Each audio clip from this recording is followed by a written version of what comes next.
हाँ, नमस्कार। अभी एक आध मिनट का समय है। सब कुछ ठीक है? ऑडियो और वीडियो सब? दीपक जी, नमस्कार।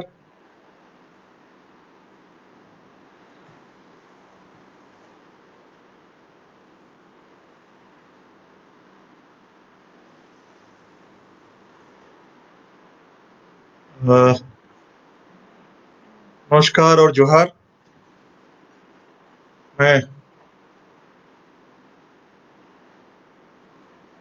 आवाज मेरी साफ सुनाई पड़ रही होगी।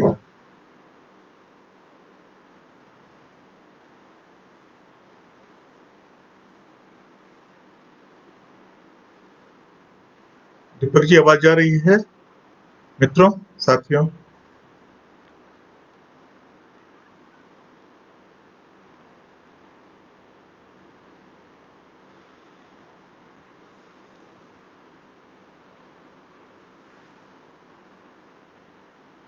जैसा कि पूर्व सूचना है कि मैं अभी अपने प्रकाश्य उपन्यास जो अभी प्रकाशन की प्रक्रिया में है, गूंगी रुलाई का कोरस, उसके 3 अध्याय छोटे-छोटे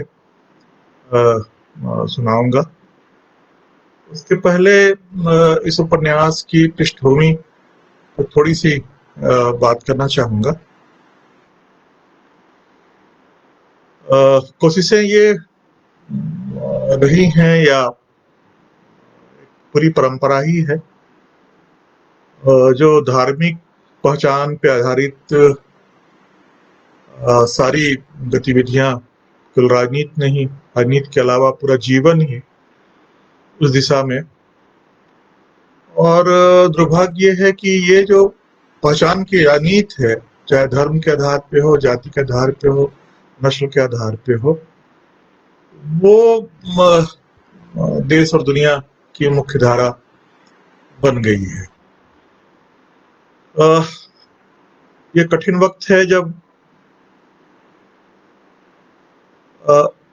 एक खास पहचान को ही तवज्जो देने के लिए पूरी संस्कृति की परिभाषा को बहुत संकुचित करके उसको हिंदुस्तानी संस्कृति को रिड्यूस करके, उसको छोटा करके केवल खास धर्म की संस्कृति के रूप में पहचान बनाने की पूरी कवायद चल रही है। और उसे हम संस्कृति कह रहे हैं, धर्म को ही संस्कृति का पर्यायवाची बना दिया गया है। तो वो अगर मुझे ये लगा कि हिंदुस्तानी संस्कृति जब हम कहते हैं तो हमारी जो शास्त्रीय संगीत की परंपरा है, वो उसका एक बड़ा हिस्सा है। और खास करके विदेशों में वो हिंदुस्तानी संगीत जो है वो हिंदुस्तानी संस्कृति का ध्वजाधारक रहा है और आज के दिन भी है। तो वो हिंदुस्तानी शास्त्रीय संगीत की परंपरा को अगर हम देखें कि प्रबंधगान से वो जब ध्रुपद में के रूप में आता है हमारे सामने, तो अमीर खुसरो की बड़ी भूमिका रहती है। देवगिरी से अलाउद्दीन खिलजी गोपाल नायक को लेकर आते हैं, जिनके शिष्यों की संख्या 20,000 थी उस समय भी। तो गोपाल नायक और अमीर खुसरो का मिलना वो हिंदुस्तानी संगीत के लिए एक बड़ा ही टर्निंग पॉइंट रहा था। और गंगा में ईरान की खुशबू या ईरान का इत्र के मिलने का के समान था वो। और वो आगे बढ़ती है धारा वहां से, और फिर अकबर के दरबार में तानसेन जैसे लोग, जीनियस, जितने ध्रुपद के जितने राग रागनियां हैं अधिकांश तानसेन के समय ही गढ़े गए थे। फिर मोहम्मद शाह रंगीला, जहाँ ख्याल गायकी जहाँ फलती फूलती है और मुकम्मल रूप ग्रहण करती है। फिर अवध में वाजिद अली शाह, जहाँ ठुमरी जवान होती है जिनके। जैसे ही ब्रिटिशर्स आते हैं और ये बादशाहों की छत्र छाया खत्म होती है शास्त्रीय संगीत के ऊपर से, तो घराने सामने आते हैं। और घरानों के इतिहास को देखें तो वहां भी जो उस्तादों की जो परंपरा है वो अधिकांश जो है वो मुस्लिम हैं उसमें। और जो इस उपन्यास में जो हमने जो ढूंढने की कोशिश की है, वो मैहर के बाबा अलाउद्दीन खान साहब की परंपरा, जिनके 1200 से ज्यादा शिष्यों में 9 से ज्यादा हिंदू लोग हुआ करते थे, और अलाउद्दीन खान साहब की अपनी पूरी जीवन शैली, चाहे वो शारदा माँ का भजन से लेकर, नमाज पढ़ने से लेकर, हज यात्रा से लेकर और तीर्थ यात्रा से लेकर, सब कुछ उनमें कोई फर्क ही नहीं था कि वो, और वो बिस्मिल्लाह खां तक और आगे तक। तो इस उपन्यास के जो पात्र हैं, लगभग वो अलाउद्दीन खान साहब के परिवार उनसे मिलते जुलते हैं। मातावुद्दीन खान साहब जो है, जिसकी कल्पना मैंने की है, उनके भाई के रूप में, उनके गांव के एक भाई के रूप में उनका एक परिवार है। उस परिवार के में जो सदस्य हैं वो अलग अलग जगहों से आए हुए लोग हैं। एक जो है वो कटफटा जोगियों का की जो पूरी पीढ़ी रही है, जो इधर 20-25 सालों में खत्म हो गई पूर्वी उत्तर प्रदेश की, वो भी उनके शिष्यों में है। उनके परिवार के एक सदस्य हैं, दामाद के तौर पर हैं वो, अब्बू के तौर पे। और बाउल की जो परंपरा है बंगाल की, जहाँ सहजिया बौद्ध और वैष्णव और सूफी तीनों की त्रिवेणी का वो संगम है, लालन फकीर और उनकी परंपरा, जहाँ वो नमाज पढ़ने में और भजन गाने में कोई फर्क नहीं है। तो एक जो हमारा नायक है वो कमल बाउल, कमल कबीर, वो उसी बाउल परिवार से आया है। तो ये पृष्ठभूमि है इस उपन्यास की। और मैं अब सीधे आता हूँ अपने उस उपन्यास के कुछ अध्यायों पर। मित्रों ने जिन अध्यायों के बारे में कहा था, उन पर मैं बात करता हूँ। अध्याय 4,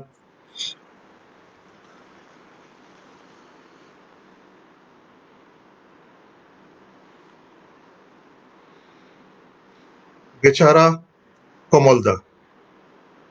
उसे सुआर्यन सेना के लोगों के साथ जब तक होने वाली बहसों के पहले किसी ने यह याद दिलाया ही नहीं था कि उसका धर्म क्या है, उसकी जाति क्या है।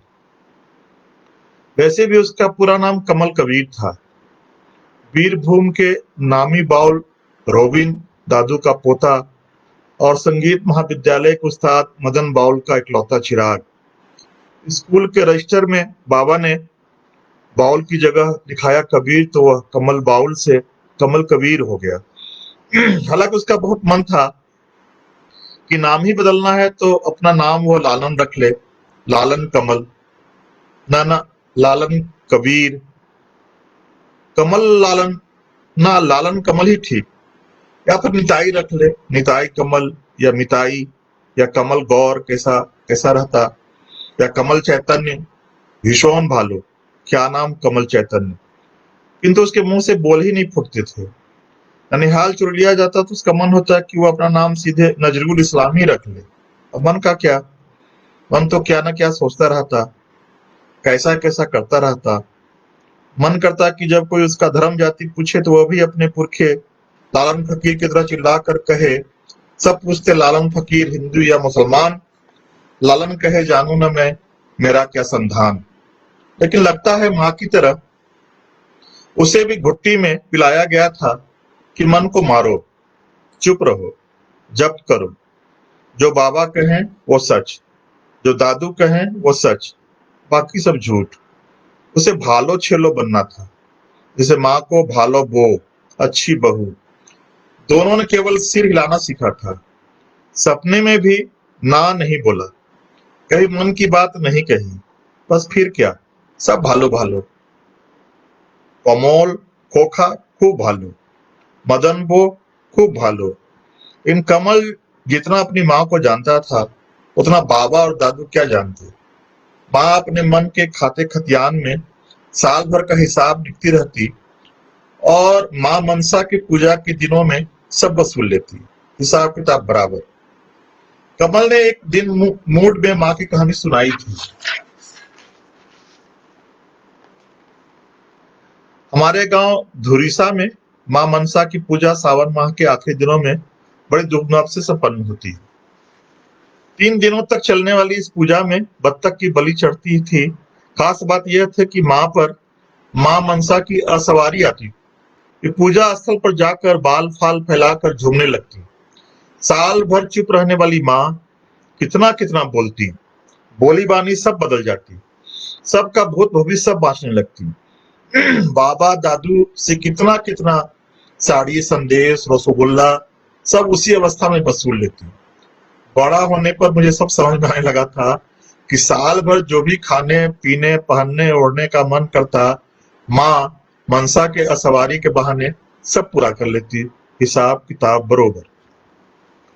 कमल के गप में माँ मनसा और माँ अक्सर आया करती थी, लेकिन अभी तक कमल अपने मन की बातों को पूरा करने का उपाय नहीं ढूंढ पाया था।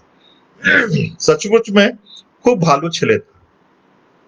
नाटक करना, झूठ बोलना, लोगों की बात काटना सीख नहीं पाया। आदमी को इतना अच्छा भी नहीं बनना चाहिए। दादू ने कहा कोमल गाना सीखेगा। कोमल सवेरे सवेरे 3 बजे रियाज के लिए हाजिर। 12वीं पास करते बाबा ने कहा खोखा इंजीनियरिंग पढ़ेगा। कोमल कंपटीशन की तैयारी में भिड़ गई। दूसरे साल Symbiosis institute of media and communication Pune के इंजीनियरिंग कॉलेज में साउंड इंजीनियरिंग का ब्रांच भी बाबा की पसंद से। क्लास में उतनी नामी गायिका पद्म विभूषण विदुषी रागेश्वरी देवी की बेटी शबनम खान। पर्सनालिटी ऐसी कि सब 2 हाथ दूर ही रहते। 5 फीट 7-8 इंच ऊंचाई, एकदम देवी माँ जैसा रूप रंग, खूब बड़ी बड़ी आंखें, घुटनों तक लंबे घुंघराले बाल, खूब घनी भौहें, बस नाक सुतवा नहीं पहाड़ियों जैसी। उसके ऊपर नानू उस्ताद अयूब खान साहब जैसी गंभीर भावभंगिमा। अम्मी जान के देश विदेश से लाए एक से एक ड्रेस एक अलग आतंक का माहौल बना देते। करेला पर नींद यह कि गुस्सैल भी, किसी ने न दोस्ती करनी चाहिए और न उसने किसी को तरजीह दी। 6-7 माह बाद लाइब्रेरी में मिस खान ने ही आवाज दी थी, ए छेले की नाम, ओ कोमल जरा सा मेरा ये प्रॉब्लम देख लो। यानी पहले दिन से आदेश देने वाली अदा। कोमल बेचारा, उसे तो पैदा होते आदेश सुनने की आदत, एकदम नेचुरल, घर जैसी फीलिंग, कोई दिक्कत नहीं, कोई ईगो फीगो नहीं, कोई किंतु परंतु नहीं। मिस खान की पढ़ाई की तकलीफें अब कमल कबीर के में। जब सेमेस्टर के सारे पेपर्स के नोट्स के सहारे पार हो गए तो मिस खान साहिबा को थोड़ी थोड़ी गिल्ट सी फीलिंग हुई होगी। तो उन्होंने एक अटपटा सा अजीबो गरीब सा फरमान जारी किया, के सुनो, अब से हम तुम्हारे फ्रेंड। कमल को थोड़ी देर तक समझ में नहीं आया कि यह नया आदेश क्या है, इस पर किस तरह रिएक्शन देना है। बात कुछ खुली तो उसने सदा की तरह हामी भर दी। लेकिन दादू, बाबा, माँ और मिस खान की हर बात पर हामी भरने वाला भालो कोमल इतना भालो भी नहीं था। कुछ बातें अपने मन की भी किया करता था। जैसे दादू से 7-8 साल तक जो पक्का गाना सीखा था, वो सब ध्रुपद, धमार, ख्याल, सबका कमरा बंद कर रात में रियाज किया करता। पढ़ाई प्रोजेक्ट पूरा कर कमरे की खिड़की दरवाजे बंद करके सारंगी से शुरू करता। माहौल बनते गायन का रियाज शुरू। काफी, बागेश्वरी, जयजयवंती से होता आधी रात के राग मालकौस और बिहाग तक पहुंचता, फिर नियम से सो जाता। तो जल्दी नींद आती तो सवेरे जल्दी उठकर ललित, जोगिया, रामकली, गुणकली, भोर के रागों का रियाज। लेकिन उस भोर में बात छुपी नहीं रह गई। उसे ठीक ठाक याद है कि राग जोगिया के कोमल धैवत पर था कि कोई किमार खटखटाने लगा। पहले धीरे धीरे, फिर जोर जोर से। उसे उठना ही पड़ा। बड़ी खीज हुई, न जाने कौन है। अगल बगल के कमरों के बैचमेट्स तो धूप चढ़े 8-8:30 बजे तक सोते थे। बैचमेट्स ही क्यों, लगभग पूरा हॉस्टल का यही हाल था। फिर जैसे तैसे ब्रश फ्रश करते, ब्रेड आमलेट भकोसते हाफ पैंट में ही क्लास में। यह इतना आम मंजर था कि अब कोई चौंकता भी नहीं था। लड़कियों ने भी मान लिया था कि नालायक इडियट्स ऐसे ही हैं, नहीं सुधरने वाले। अब भालो छेले कोमल को ही पूरी ड्रेस में ऑड लगता। बैचमेट्स टीज करते, गुस्साते।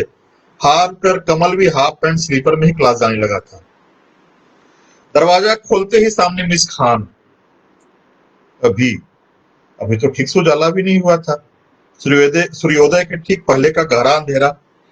क्यों, कैसे, अभी सोच ही रहा था कि मिस खान उसे हल्के से ठेलते हुए कमरे के अंदर घूम घूम कर कभी सारंगी, कभी तानपुरा, कभी हारमोनियम देखने लगी। अजब गजब मंजर थे। उनका चेहरा स्क्रीन बना हुआ था, उस पर तरह तरह के रंग आ जा रहे थे, कभी बैजनी, कभी नीला, जामुनी, कभी लाल। चेहरा इंद्रधनुष में तब्दील होता जा रहा था और आंखें फैल कर कानों तक पहुंच गई थी। पहली बार भालो कोमल, कमल कबीर उर्फ के मिस खान के सामने नर्वस नहीं था। उसकी स्क्रीन के छन छन बदलते रंगों को देखकर मजा आ रहा था। कुछ मिनटों के बाद ही मिस खान के मुंह से बोल फूटे। बोल क्या, केवल हंसी के बुलबुले फूटे। वह तो बस हंसे ही जा रही थी। धीरे धीरे पूरा कमरा उनकी खिलखिलाहट से भर उठा। अपने रोम रोम से खिलखिलाती मिस खान नीचे चटाई पर बैठ गई और तानपुरा उठा लिया। कोमल धैवत से आगाज किया। राग जोगिया अपने कोमल ऋषभ कोमल धैवत के साथ कमरे में खुद पधार भक्ति बिखराने लगी। सूरत बिसरे नाही मन सो, हृदय उपजे आस दर्शन।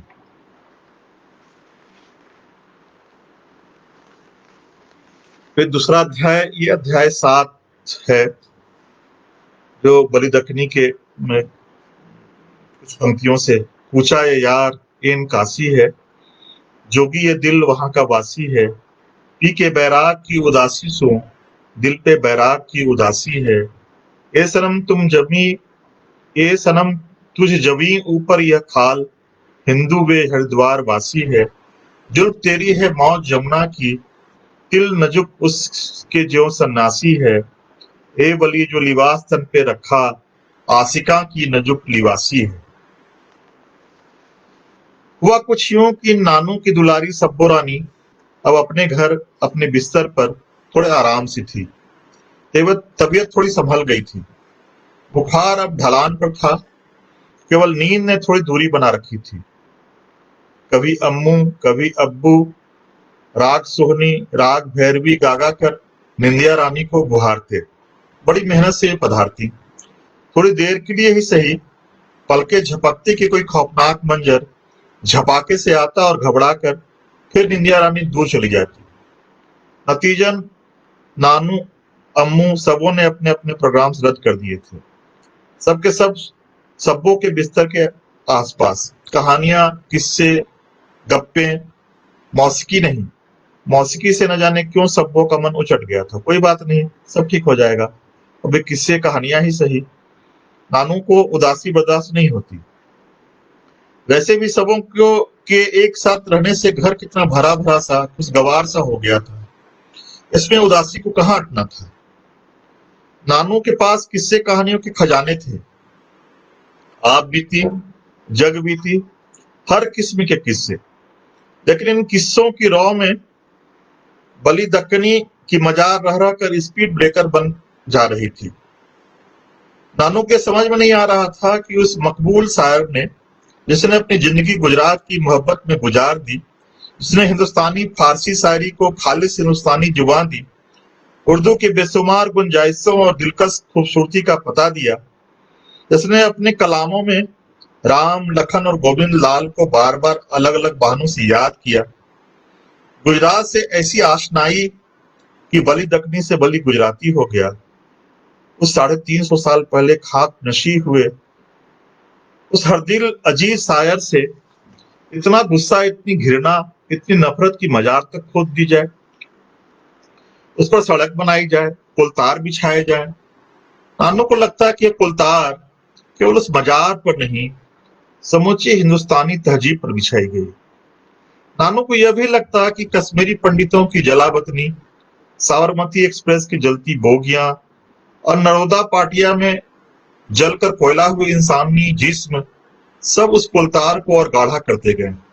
नानू की खासियत है कि बहुत देर तक नाराज नहीं रह पाते, किसी से सचमुच का गुस्सा नहीं कर पाते। तुरंत ही मुस्कुराहट उनके लबों पर थिरक कर गायब हुए गुस्से की चुगली कर देती है। नानू को बलि दक्कनी के असयार याद आ रहे थे। हुए हैं राम पीतम के नयन आहिस्ता आहिस्ता, कि जो फांदे में आते हैं हिरन आहिस्ता आहिस्ता। बलि को गुजरात से इतनी मोहब्बत कि एक दिन का वियोग बर्दाश्त नहीं। गुजरात के फिराक सो है खार खार दिल, बेताब है सूने मन आतिल बहार दिल। हालांकि इस अजीम शायर ने काशी को भी कई बहानों से याद किया है।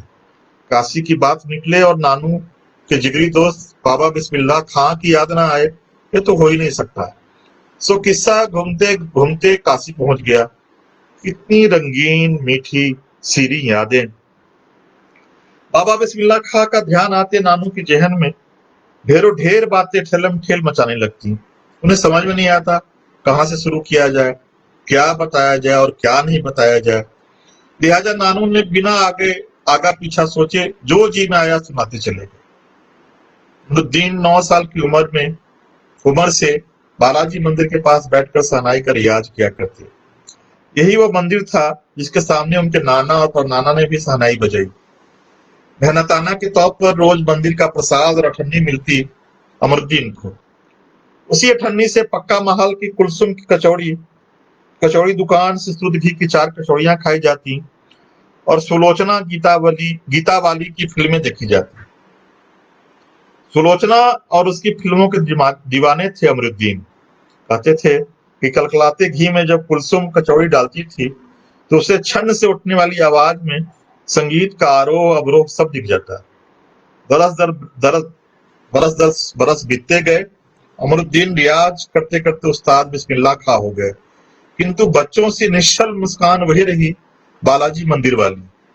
आज भारत रत्न होने के बावजूद रोज सुबह सवेरे जब रियाज शुरू करते हैं, वे बाबा विश्वनाथ और बालाजी मंदिर की दिशा की तरफ मुंह करके बैठते हैं। वे कहते भी हैं कि मैं यहीं से शिव जी को रोज अपनी शहनाई सुनाता हूँ और अपना सलाम भेजता हूँ।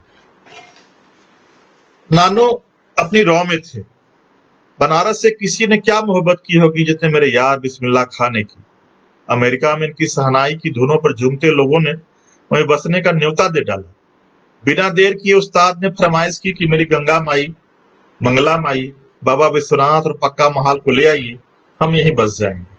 एक बुजुर्ग की जज्बातों का उफान नहीं, बल्कि अपने मादरे वतन के प्रति सच्ची इबादत और अनगिनत नमाजों की खुशबू बोल रही थी। ऐसी फरमाइश वही मौसीकीकार कर सकता है जिसकी रूह और मौसीकी की पाकीजगी गंगा मैया की डुबकी से जुड़ी हो, जिसकी शहनाई में अजाम की कूक खिजा को रोशन करती हो, जो निहायत नमी से यह बतलाता है कि उसकी नमाज में 7 शुद्ध और 5 कोमल स्वर हैं। मेरे यार की शहनाई को याद करें तो अनगिन नजारे नजरों के सामने तैरने लगते हैं। पहला तो आजादी के जश्न की वो अजीमुशान सुबह 15 अगस्त 1947 जो लाल किले पर वह शहनाई राग काफी के साथ अनंत आकाश को चूमती है।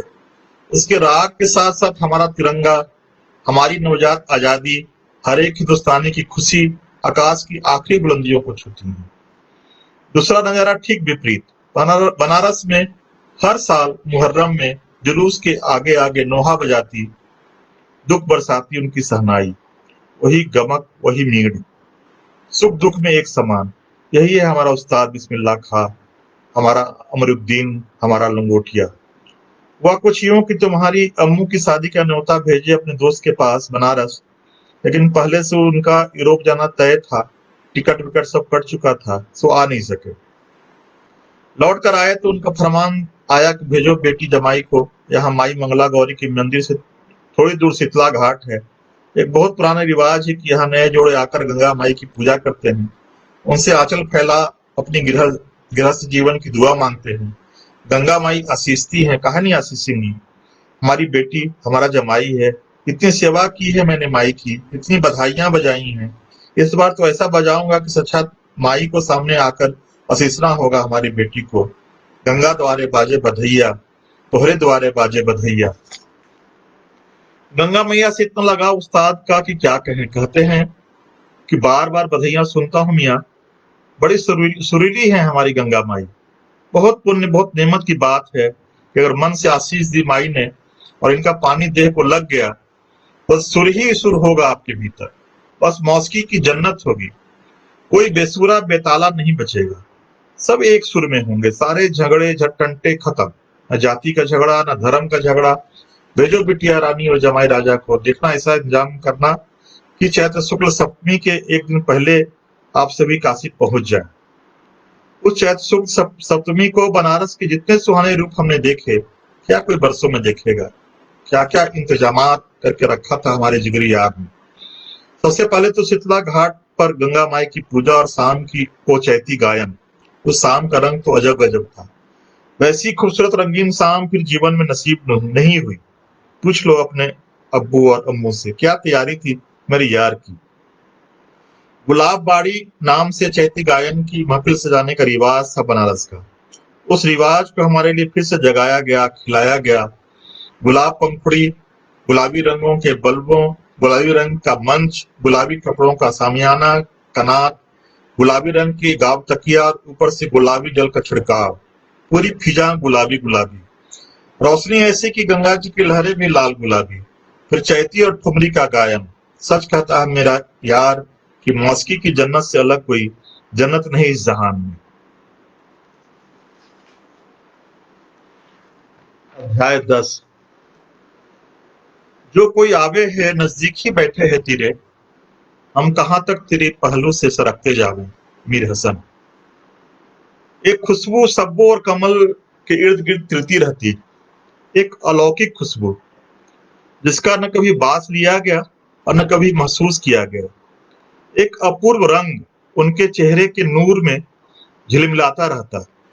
7 रंगों के परे एक गैर दुनियावी रंग जो न पहले देखा गया न सुना गया। यह बात सबसे पहले सूरज ने किरणों से कही, फिर किरणों ने समंदर से, समंदर ने बादलों से, बादलों ने फूलों से, फूलों ने भंवरों से, भंवरों ने तितलियों से, तितलियों ने खुशबू से, खुशबू ने हवा से, और फिर सारी दुनिया को पता चल गया कि सब्बो और कोमल प्यार में है। दरअसल दोनों ने वक्त की तासीर ही बदल दी थी। कब रियाज करना है और कब पढ़ाई करनी है उनका मन तय करता, वक्त नहीं। हाँ, वक्त बेचारा उनके मन के हिसाब से अपनी रूटीन बदलता रहता। सब्बो केवल सोने के लिए अपने कमरे में जाती, बाकी वक्त कमल के साथ ही गुजारती। लेकिन यह सोने का वक्त क्या होगा यह वक्त नहीं, उनका मन तय करता। दूसरी अनोखी बात यह थी कि दोनों रियाज कर रहे हों या पढ़ाई, एक दूसरे को निहारते रहते, पलकी खुली हो या बंद हो, एक दूसरे के चेहरे के नूर में झिलमिलाता हुआ अपूर्व गैर दुनियावी रंग उनकी पुतलियों में तैरता, डुबकी लगाता रहता। पुतलियों और पलकों की रंग बिरंगी जुगलबंदी पूरी कायनात को सम्मोहित कर रही थी। हालात कुछ यूं हो गए थे कि चांद और सूरज उनकी पलकों पर ही उगते और अस्त होते, और तरेगन तो उनकी पुतलियों में ही कैद हो सुकून महसूस कर रहे थे। वह कुछ ऐसा कि जब सब्बो कमोल हो गई और कमोल सब्बो हो गया था, रोज रोज सुबह 7 बजे और शाम 7 बजे बिना नागा की वह कौन थी जो कमल के मोबाइल की बांसुरी पर टेर भरती। इस टेर को सुनते कोमल के चेहरे का रंग झरने लगते और वह कमरे के बाहर जा फुसफुसाने लगता। स्वाभाविक था कि सब्बो को यह जानना था। कौन का यह सवाल अब उसके दिमागी सुकून पर भारी पड़ रहा था। कोमल जिस तरह टाल रहा था, सकचा रहा था, यह देख सुनकर सब्बो की नाक पर गुस्सा मक्खी की तरह फड़फड़ाने लगा और पुतलियों में चमकते तारे बरसने लगे। इस तरह सब्बो और भालू कोमल के जीवन की रंग बिरंगी श्वेत श्याम कई कई कहानियों में कालिंदी की कहानी भी शामिल हुई। जिस तरह चांद चांदनी, बादल, बरसात और फूल कभी पुराने नहीं होते, उसी प्रकार कालिंदी की कहानी भी एकदम नई नकोरी थी। कुछ खट्टी, कुछ मीठी, कुछ सोंधी, कुछ तीखी। वह कुछ ऐसा कि 1-1.5 साल पहले दूसरे सेमेस्टर की परीक्षा देकर कोमल घर गया हुआ था। मामा के घर शादी थी। माँ केवल उसके आने का इंतजार कर रही थी। दूसरे दिन ही बस से चुरुलिया नानी बाड़ी। बचपन से सारी गर्मियों की छुट्टी कोमल ने उसी घर आंगन, गलियों, अमराइयों, ताल तलियों में गुजारी थी। सो चुरुलिया का नाम सुनते उसके रोम रोम में फुरफुरी होने लगती। कोमल के 5-5 मामा और 4-4 पीसी मौसी। उसी की उम्र के ढेर सारे ममेरे मौसेरे भाई बहन, लगभग 1.5 दर्जन। धमा चौकड़ी से न केवल घर बल्कि बल्कि पूरा मोहल्ला नगाड़े की आवाज की तरह गूंजता रहता। मोहल्ले भर की बूढ़े बुढ़ियों के सिर में दर्द उखड़ आता। तपती गर्मी की दोपहर में घर से बाहर भयानक लू की लपेट में न आए, बीमार न पड़े, इसलिए बिना नागा किसी न किसी की पिटाई होती। डर के मारे बड़े हॉल में सब के सब आंखें मूंदे नींद का नाटक करते। बड़े बूढ़ों की खर्राटों की आवाज सुनते ही सब एक साथ फुरफुरा के जग पड़ते। चिलचिलाती धूप और भूतनी सी नाचती लू में सारे भाई बहनों के दो ही प्रिय खेल थे। पहला किसी की भी अमराई में जाकर ढेला चलाकर आम तोड़ना, बदले में बगीचे के बीचों बीच कुएं के पास झोपड़ी में आराम कर रहे रखवाले की गालियां सुनना, ढेले खाना।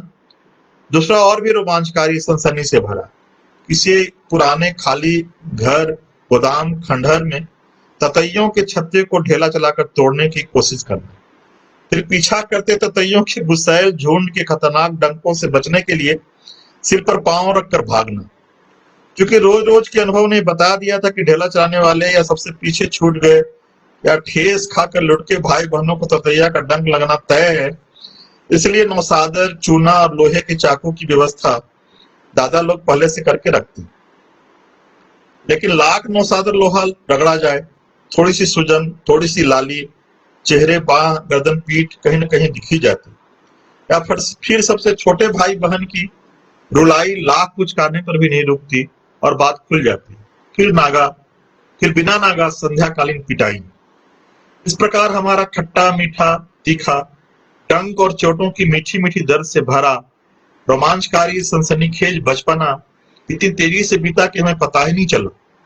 लेकिन साथ साथ खाए डंकों और खजूर की छड़ी की पिटाइयों ने हमारे बीच के नए बंधों की अजीब मजबूती प्रदान कर दी थी। सो चुरुलिया का नाम सुनते रोम रोम में फुरफुरी उठने लगती, सारी यादें नींद से जाग कुलाचे भरने लगती।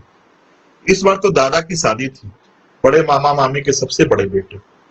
भारी उमंग उल्लास का माहौल, खुशी, खिलखिलाहट, गीत गान से घर आंगन आकाश बतास सब भरे हुए। मामी के मायके से भी बहुत मेहमान आए हुए थे, उन्हीं में कालिंदी भी थी, मामी की भतीजी, उनके बड़े भाई की बेटी, कोलकाता के सुप्रसिद्ध लोरेंटो विमेंस कॉलेज की बीए अंग्रेजी ऑनर्स की छात्रा, एनसीसी की फलां, जूडो की ढेका, गायन, नृत्य, बड़ाई की एक लंबी फहरिस्त। भालू कोमल का कस्बाही ग्रामीण संस्कार तो अनजानी लड़कियों से यूं ही सकुचाया दवा दवा सा रहता। उस पर लोरेटो कॉलेज और एनसीसी, जूडो और ना जाने क्या क्या बेचारा बोझ से दबता चला गया।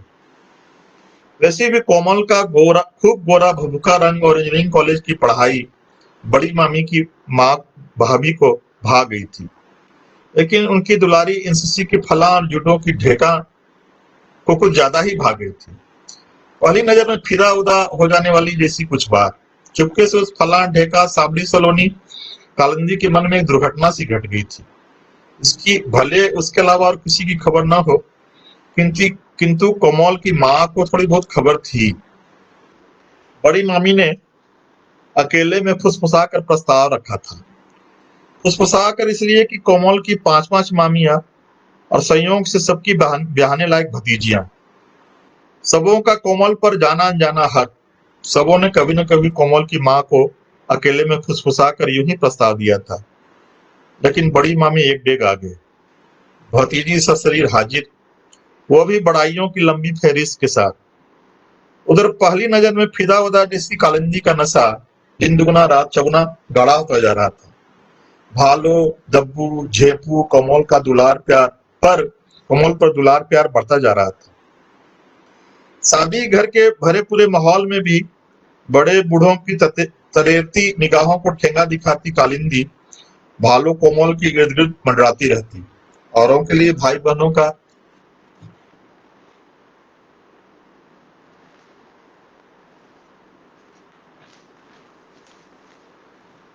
झिलमिल सी ओट कहने सुनने भर को तो थी ही।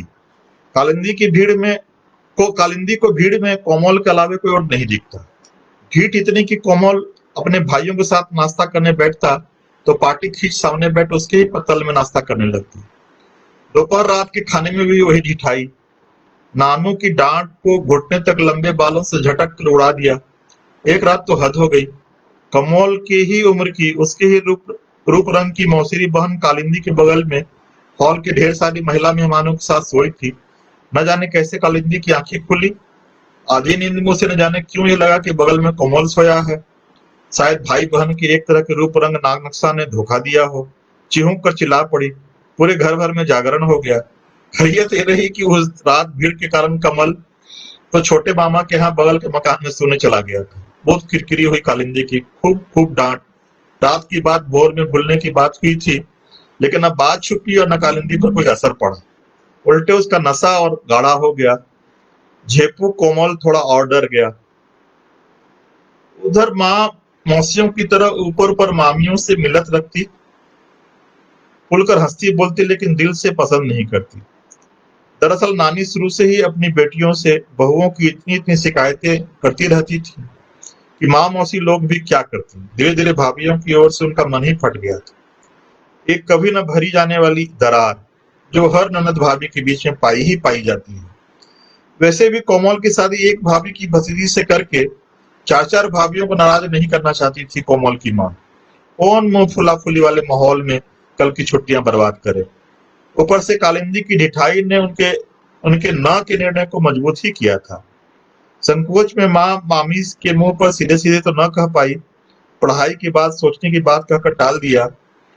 भालो कोमल ने आज तक किसी को न अपनी ओर से कोई बात कही थी, न कालिंदी से कुछ कह पाया। सो ब्याह खत्म होते कोमल माँ के संग लौट आया, किंतु लगता है कालिंदी पूरी तरह से लौट नहीं पाई। उसका बहुत कुछ उर्जा में छूट गया। निगाहों की एक अजब तरह की खुशबू में ऊब डूब करती वो कोलकाता तो लौट गई, किंतु उसके वजूद का बड़ा हिस्सा कोमल के संग पुणे चला आया था। इसको तलाशने बिना नागा सुबह शाम फोन किया करती। कालिंदी की कहानी खत्म होते न होते न जाने क्यों सब्बों का गुस्सा सातवें आसमान पर पहुंच गया। तमतमाहट में उसने कोमल का मोबाइल छीना और जोर से पटक दिया। तीसरी कालिंदी कथा प्रथम अध्याय समाप्त। तो ये कुछ अध्याय मैंने इस उपन्यास के सुनाए हैं और लगभग 37-38 मिनट बात हो गई है। और बात करनी है दीपक जी?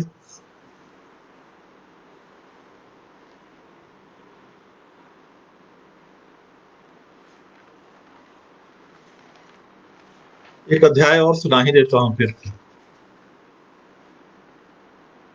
अध्याय 12। एक मुंसिफ हो जहां दार और रसन हो साहिब, बेगुनाह कौन है उस शहर में कातिल की सिवा। अली सरदार जाफरी। कुछ ही वर्ष पहले की बात है जब पुणे से वो मनहूस खबर आई थी। उन सबों के नानो उस्ताद अयूब खान की हत्या हो गई। पंडित विष्णु दिगंबर पुलस्कर और उनके शागिर्द पंडित विनायक राव पटवर्धन से जुड़े शहर पुणे में नानू की हत्या। हर साल की तरह एक संगीत समारोह में भाग लेने गए थे नानू, और हमेशा की तरह ही अपने पुराने साथी डॉक्टर मांजरेकर के घर ठहरे थे। डॉक्टर मांजरेकर की भी अजीब हस्ती। मेडिकल की ऊंची पढ़ाई करने के बाद भी प्रैक्टिस नहीं करते थे। उनका कहना था कि देह के रोगों का इलाज तो कोई भी डॉक्टर कर देगा, मुझे मन की दिलो दिमाग की बीमारियां ठीक करनी है। लोगों के दिमाग में बसे हुए अंधविश्वास, भूत प्रेत, जिन्न चुड़ैल, ओझा गुनी, पीर फकीर जैसे बैक्टीरिया वायरस को खत्म करना है। उनसे इस देश में हजारों सालों से फैली बीमारियों को दूर भगाना है। उन्होंने करीब 25-30 साल पहले वैज्ञानिक चेतना विकास समिति का गठन किया था। दशकों की अथक मेहनत के बाद उनका संगठन न केवल महाराष्ट्र बल्कि अन्य राज्यों में भी सक्रिय हो गया था। शहरों में कॉलेज यूनिवर्सिटी के बच्चे बच्चियां अंधविश्वास विरोधी जत्था निकालती थी। वे डॉक्टर मांजरेकर की वैज्ञानिक चेतना के संदेश को सुदूर गांवों तक फैलाने की कोशिश कर रही थी। उनके ही आंदोलन के दबाव में राज्य विधानसभा ने जादू टोना विरोधी विधेयक पारित किया था। लेकिन दूसरी ओर नापसंद करने वालों की संख्या भी बहुत बड़ी थी और लगता है कि वो दिन दुनी रात चौगुनी बढ़ती ही जा रही थी। नानू ने ही कभी बातचीत के दौरान बताया था कि उन्हें अक्सर धमकी भरे फोन, चिट्ठियां, ईमेल आते रहते हैं। लेकिन मांजरेकर साहब ठहरे जिंदा दिल, हौसले वाले। उन्होंने कभी भी सरकार की सिक्योरिटी रखने की पेशकश को मंजूर नहीं किया।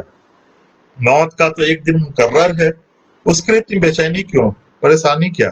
और मुकर्रर दिन आ गया। हत्यारे दरअसल उन्हें ही मारने आए थे। दोनों साथी नानू और डॉक्टर साहब सुबह सवेरे टहल कर लौट रहे थे कि घर में घुसने के पहले गोलियां चलने लगी। खबर यह भी थी कि केवल दोस्त को बचाने में नानू ने गोलियां नहीं खाई थी, बल्कि हत्यारे उन्हें भी पहचानते थे। उन पर गोली चलाते समय कुछ शुद्ध उद्ध करने की बात चिल्ला चिल्लाकर कही गई थी कि इन मलेच्छों से मां शारदे के मंदिर को शुद्ध करना है। चश्मदीदों की गवाही में भी यह शुद्धता वाली बात आई थी। अखबारों ने भी इसे बॉक्स में छापा था। कुछ देर तक तो समझ में ही नहीं आया कि किस शुद्धि की बात हो रही है। न अम्मू, न अब्बू, न सब्बो भाभी, न कमल। किसे मलेच्छ कहा जा रहा था और किससे सरस्वती माँ के मंदिर की पवित्र करने की बात की जा रही थी? नानू उस्ताद अयूब खान से, इसने अपनी पूरी जिंदगी हिंदुस्तानी मौसीकी की इबादत में गुजारी थी। जिन्होंने ख्याल गायकी को अलग इत्तेहाद एका का रंग दिया। जो बड़े गुलाम अली खां की तरह जब हरिओम तसद गाते तो लगता बंद पलकों की ओट में से हम भगवान विष्णु से सैया पर लेट कर आनंदित हो रहे हों।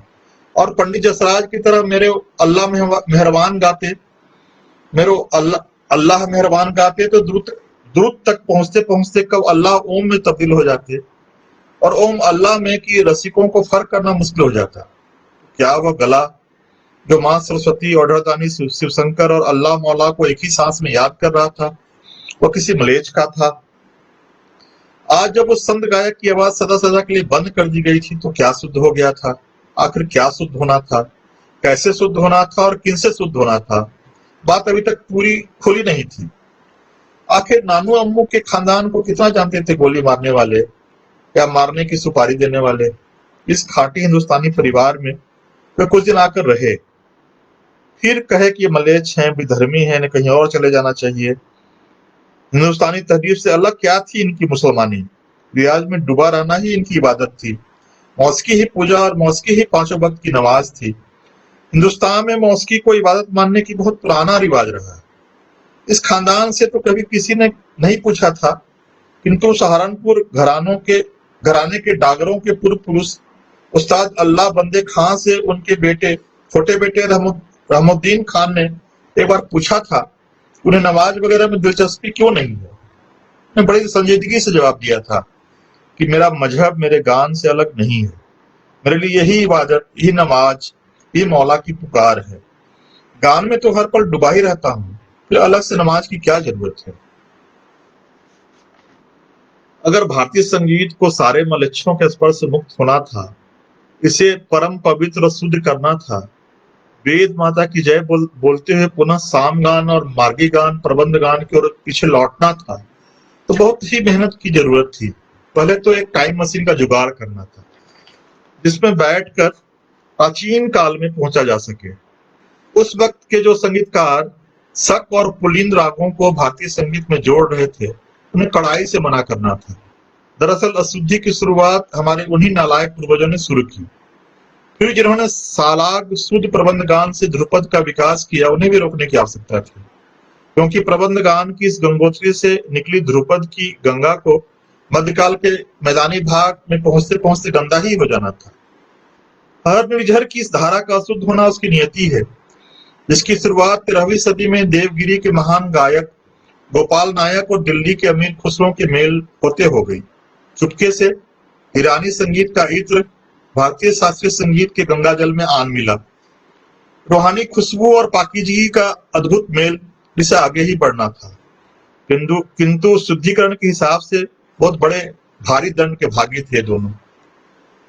बादशाह हुसैन शाह तिर्की, बाबा रामदास, उधर स्वामी हरिदास, राजा मान सिंह तोमर, बादशाह अकबर, बैजू बाबरा, उस्ताद तानसेन सभी दोषी हैं। खासकर उस्ताद तानसेन, जिनकी गोद में पलकर ध्रुपद गान जवान हुआ और जिन्होंने उसके 16 श्रृंगार से उसे सजाया। सबसे ज्यादा सजा के भागी वही थे। फिर उसी मुगल खानदान के बादशाह मोहम्मद शाह रंगीला और उनके दरबार के नियामत खां सदारंग और भतीजे फिरोज खां अदारंग जिन्होंने ध्रुपद को ख्याल, ख्वाब और कल्पनाओं की ऊंचाई दी, उसे सजाया बंदिशों के बोलों से। इस तरह की एक नई गायकी, ख्याल गायकी की बाजाबता शुरुआत की। हिंदुस्तानी मौसीकी के मुकुट में एक नया कोहिनूर जड़ा गया। फिर क्या जरूरत थी अवध के बादशाह वाजिद अली शाह अख्तर पिया को कि उन्होंने कृष्ण की याद में सैकड़ों ठुमरियां रची, शास्त्रीय गायन में एक नया रंग जोड़ा, फिर उन्हें गाया गवाया, कत्थक में ढाल खुद नाचा नचवाया। असली शिकायत कृष्ण कन्हैया से थी कि सामने सलोने यशोदा मैया के लल्ला ने पागल बनाकर छोड़ दिया संतों, कवियों, संगीतकारों को। जायसी, रहीम खान खाना, रस खान, हब्बा खातून, न जाने कौन कौन एक लंबी सूची पागलों की, जिन्होंने कृष्ण के प्यार में पढ़कर अजर अमर भजन गान कविता रच डाली। और ये सभी मलेच्छ थे, जिनकी रचनाएं भी अशुद्ध थी। इन सबको भी समझाना पड़ेगा कि ये सब वापस लीजिए। हमें आपकी कविता, आपके भजन और आपके गान की जरूरत ही नहीं है। हम शुद्ध पवित्र साम गान, प्रबंध गान ही हमें चाहिए। उससे आगे की मलेच्छों की रचना, उनका गान, वादन, नाच कुछ भी नहीं। लेकिन बात यही खत्म हो जाती तो मेहनत थोड़ी कम करनी पड़ती। अभी तो टाइम मशीन को और भी दौड़ना था।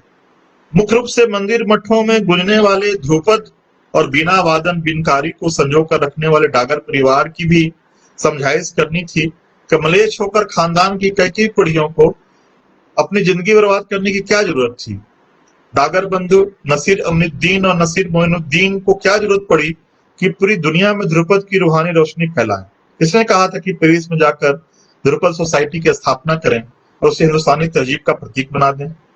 लेकिन बड़े गुलाम अली खां का हरिओम तत्सत और डागर बंधुओं को ब्रह्मा तुम्ही विष्णु तुम्ही का गान, उनके जीवन भर के सुर लय के नाद ब्रह्मांड के अनंत नाद में जाकर समा गए थे। इसे कैसे नष्ट किया जा सकेगा। और बड़ो बाबा अलाउद्दीन खां का मां शारदा की आराधना के गान, बाबा बिस्मिल्लाह खान का रोज सुबह सवेरे सहनाई की सुर से भगवान शिव को भेजा गया सलाम, इन सब का क्या। सच कहें तो अमीर खुसरो से लेकर शबनम के खान तक हजारों हजार उस्तादों, खान साहबों ने केवल मौसीकी से मोहब्बत की, इबादत की और ईश्वर अल्लाह में फर्क नहीं किया। सारे उस्तादों, खान साहबों का गान एक ध्वनि ऊर्जा है, जिसे कभी नष्ट नहीं होना है। सबके सब अंतरिक्ष में एक साथ मौजूद थे। किस छलनी से इन्हें छाना जाए, कैसे इन सारी अशुद्धियों को बिलगाया जाए। अब शुद्धि हो तो कैसे हो, इसलिए शुद्धि उद्धि की बात कुछ समझ में नहीं आ रही थी। अभी तो कवा सच यह था कि नानू की मिट्टी पुणे से पहुंच गई थी। अकथ दुख में सुबकते समूचे परिवार को अपने गान से अपने उस्ताद की विदाई करनी थी। खीजा में फैलती राग भैरवी की वेदना जर्रे जर्रे में पैवस्त हो जा रही थी। सभी बिकल, बिहवल, व्याकुल, रोते रोते आंसू आंखों में सूख गए थे। हवा, धूप, पानी, पंछी, पखेरु सब स्तब्ध, सब मौन। लगा बड़ो बाबा अलाउद्दीन खां, बड़े नानू महतबुद्दीन खां, उनके छोटे बिस्मिल्लाह खां, उनके दोस्त बिस्मिल्लाह खां, पंडित विष्णु दिगंबर पुलस्कर, पंडित विष्णु नारायण भातखंडे, सब के सब वही हो, भैरवी के सुर में सुर मिलाते, अपने प्रिय की विदाई बेला का साक्षी बनते। भैरवी के मौन होते अब्बू ने गोरखवाणी को सुर दिया। जल बीच कमल, कमल बीच कलियां, भंवर बांस न लेता है। इस नगर के 10 दरवाजे, नित जोगी फेरा देता है। तन की कुंडी मन का सोटा, ज्ञान की रगड़ लगाता है। 5-25 बसे घट भीतर, उनको घोट पिलाता है। शून्य घर शहर, शहर घर बस्ती, कौन सुता कौन जागे है। शरण मच्छिंदर गोरख बोले, एक खंडी छाया है। मुझे लग रहा है कि वो पर्याप्त हो गई है बातचीत।